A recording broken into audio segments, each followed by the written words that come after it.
15 bisha May ayay ahayd markii doorashada ay ka qabsoontay gudaha dalka Soomaaliya isla markaasina lagu doortay madaxweynaha hadda xilka haya ee Xasan Sheekh Maxamuud. Madaxweyne Xasan Sheekh Maxamuud ayaa waxaa bilowday booqashooyinkii uu ku tagayay maamul goboleedyada dalka maadaama in muddo ah hardan maamul goboleedyada iyo xukuumadda federaalka Soomaaliya oo u dhaxeeya uu jiray.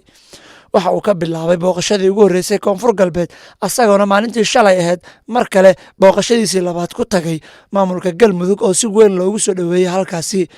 Madaxweynaha maamulka Galmudug Axmed Kaariye Qorqor ayaa ahaa saaxiibka ugu dhow ee Maxamed Cabdullaahi Farmaajo madaxweynihii hore isla markaasina aad u jeclaa inuu soo laabto balse aysan dhicin.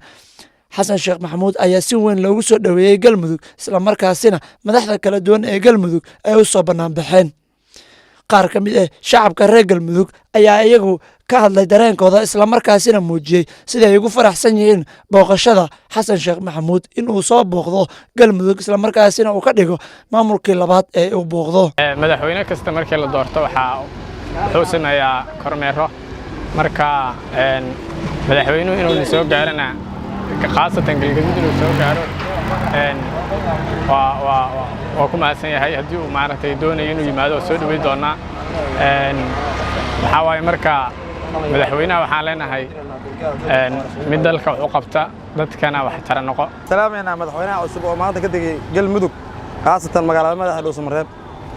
anagoo ku nool khaasatan magaalada degmada Gurceel runtii waa soo dhaweynaynaa madaxweynaha Xasan Sheekh Maxamuud booqashada uu soo booqday gobolada dhexe gaar ahaan Galmudug State caasimada Dhuusamareeb waa soo dhaweynaynaa waana ku faraxsanahay inuu gaaro dhammaan maamul goboleedyada caasimadooda waa soo dhaweynaynaa